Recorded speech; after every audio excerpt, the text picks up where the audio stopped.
ଯାତ୍ରା ମାଲିକ ସଂଘର ଆଜି କୌଣସି କର୍ମକର୍ତ୍ତା ମୋ ସହିତ ଯୋଗାଯୋଗ କରିନାହାନ୍ତି, ମୋତେ ଡାକିନାହାନ୍ତି। ମୋତେ ପ୍ରତ୍ୟକ୍ଷ ଭାବରେ କୌଣସି କର୍ମକର୍ତ୍ତା ମାଲିକ ସଂଘର କ'ଣ ପାଇଁ ଡକରା ହେଇନି କି ଡାକିନାହାନ୍ତି ସେଇଟା ତ ମୁଁ କହିପାରିବି ନାହିଁ, କିନ୍ତୁ ମୋ ପାଖରେ କୌଣସି ସେମିତି ସନ୍ଦେଶ ନାହିଁ ଯେ ମୋତେ କୌଣସି କର୍ମକର୍ତ୍ତା ମାଲିକ ସଂଘର ମୋତେ କେହି ଡାକିଛନ୍ତି। ନିହାତି ଭାବରେ କହିବି, ଭଦ୍ରକ ଯାତ୍ରା ସଂସ୍କୃତିର ଏଣ୍ଟୁରିଶାଳ।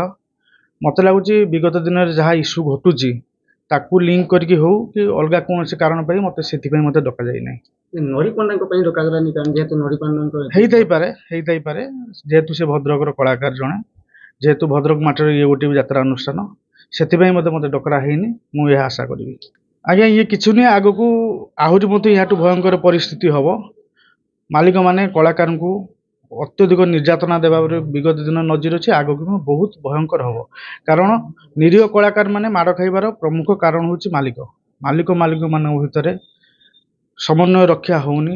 ମାଲିକ ହେବାର ଯେଉଁ ଆଶା ଅଭିଳାଷ ତାଙ୍କର ରହୁଛି ତାକୁ ସେମାନେ ଉଗ୍ର ରୂପ ନେଇକି ଆଜି ନିରୀହ କଳାକାରମାନେ ବଳି ପଡ଼ୁଛନ୍ତି। ଆଗାମୀ ଦିନରେ ଆହୁରି ଛୋଟ ଛୋଟ କଳାକାରମାନେ ବଳି ପଡ଼ିବେ। ଲେବରମାନଙ୍କ ଅବସ୍ଥା ତ କହିଲେ ନ ସରେ। ତାଙ୍କ କଥା ପଚାରୁଛି କିଏ?